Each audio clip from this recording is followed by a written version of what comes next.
Mass surveillance, the chilling effect, and journalism. Today, bulk collection of phone records sweep up the metadata of millions of Americans. Fiber optic splitters installed into major telecommunications hubs create copies of any and all data on the internet, including emails, search histories, browser history, sending the data to massive databases. The NSA has also plugged itself directly into the servers of Google, Apple, Microsoft, Skype, and YouTube, among others. The NSA, through its X-Keyscore program, can see nearly everything a typical user does on the internet. The NSA can find out who you talk to, who you call, who you email, what neighborhoods you spend time in, what groups you associate with, where you're spending your money. They can know everything that you do. Why does the NSA need to access all of this? Well, if we want the NSA to catch terrorists, the NSA needs access to all digital and telecommunication data. Is this necessary? A White House panel found that metadata collection had not helped foil a single terror plot. The NSA will often defend its surveillance programs based on the merits of rapidity. It's much quicker to use X-Keyscore to find out everything about a person, for example, than it is to not use X-Keyscore. District Court Judge Richard Leon, in a case presented on NSA surveillance, stated that there's an, quote, utter lack of evidence that a terrorist attack has ever been prevented because searching the NSA database was faster than other investigative tactics, end quote. The NSA and the Obama administration have frequently spoke about NSA mass surveillance thwarting 54 attacks. Parsing the official wordplay, it appears only a dozen of these thwartings took place in the U.S., and many of these dealt with financial support, people sending money to groups on terror watch lists, or trying to fly to Syria, or the few times where the FBI coaxed people into making fake bombs and then arrested them. Several major cases revolving around mass surveillance have crept up through the courts. These cases are based on constitutional issues. Aside from the flagrant constitutional breaches, perhaps the most worrisome effect of mass surveillance is the chilling effect. What's a chilling effect? In the 19th century, philosopher Jeremy Bentham hypothesized about a building he called the panopticon, more of a tower than a building. The tower was to be placed in the middle of a prison, for example, and the tower and all of the windows on the campus would be situated so that the observers in the panopticon tower would be able to see every prisoner at any moment. But the prisoners would have no idea if they were or weren't being watched at any given moment. The impact of this, Bentham wrote, would compel the prisoners to be on their best behavior at all times. This is the chilling effect. The threat of repercussion dissuades people from certain actions. Some real-world examples of the chilling effect can be found in most religions, where you have an omniscient God who knows about everything you do. Many Americans around Christmas tell their kids to be on their best behavior because Santa's checking his list, or has a creepy elf up in the corner. Pull into any gas station and you'll find Smile, you're on camera, because humans intuitively assume that people will conform to standards and expectations if they know they are being watched.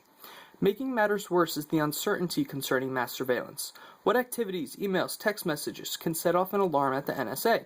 What might the next McCarthy make of these surveillance capabilities, or another Nixon? How can anyone be certain that calling loved ones in Syria won't cause the NSA to troll their last 5 years' worth of data looking for a reason to arrest them?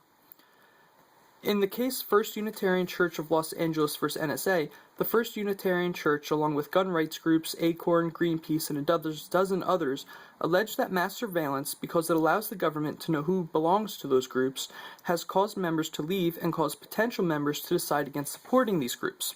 In fact, in the case NAACP vs. Alabama, the Supreme Court said in its ruling that, quote, inviolability of privacy and group association may be in circumstances be indispensable to preservation of freedom of association, particularly where a group espouses dissident beliefs. Why? Because the court agreed that if the NAACP were forced to turn its member lists over to the government, it would dissuade people from joining the NAACP. That if the government had access to these details, it would cause a chilling effect. Research into web use following the Snowden leaks has revealed that Google searches for sensitive topics, think terrorism, nuclear bomb, Hamas, Syria, dropped 5%.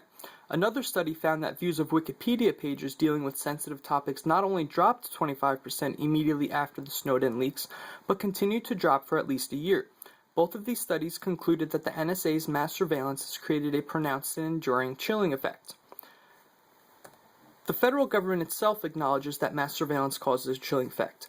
A study by the NTIA found that of U.S. households concerned about mass surveillance, almost 30% won't make controversial political comments online. And PEN America, which represents writers and journalists, found that almost a third of its members curtail their comments on social media, while a fourth deliberately avoids certain conversations on the phone or email. Mass surveillance is detrimental to activists, dissidents, and most importantly, to journalists. Mass surveillance is an existential threat to the Fourth Estate. Without confidentiality between a source and a journalist, that source is dissuaded from speaking to the press. No method of communication aside from face-to-face conversation can be reasonably understood as confidential. The NSA has access to all of it. What confidence can a source have that the NSA won't sell him out to the agency he works for? Investigations of leaks are on the rise precisely because of mass surveillance. Columbia University and MIT presented the Obama administration with a letter explaining how surveillance hampers journalists who are covering sensitive topics. A study done by the ACLU and Human Rights Watch has found that sources aren't just harder to come by, but that the sources for journalists are, quote, drying up. Leak investigations are much easier because the government can literally find out anything about anyone. And this is making it much more difficult for journalists to report on sensitive topics, from terrorism to nuclear power to activist groups to political corruption, bureaucratic nonsense, and government wrongdoing. We need to protect journalists and their sources because mass surveillance is detrimental to the freedom of the press. We need a Fourth Amendment for the 21st century, one that protects our data and online activity as it once protected our letters, ledgers, and diaries, free from search and confiscation without warrant. We need to put an end to dragnet surveillance, requiring all government agencies to obtain a warrant before making copies of our data or collecting our metadata or saving our emails or listening to our phone calls and voicemails. The ability of journalists to have inviolable confidentiality in their conversations must be protected because this confidentiality is the crux of journalism. If people won't come forth to talk about corruption or terrorism or intelligence agencies, journalists won't be able to do what our democracy depends on. They won't be able to freely disseminate information. All evidence, empirical and anecdotal, forces us to acknowledge that, because of mass surveillance, people are less willing to research or talk about sensitive topics. They're more likely to obey authority and not step on any toes, much less likely to become a whistleblower or a news source.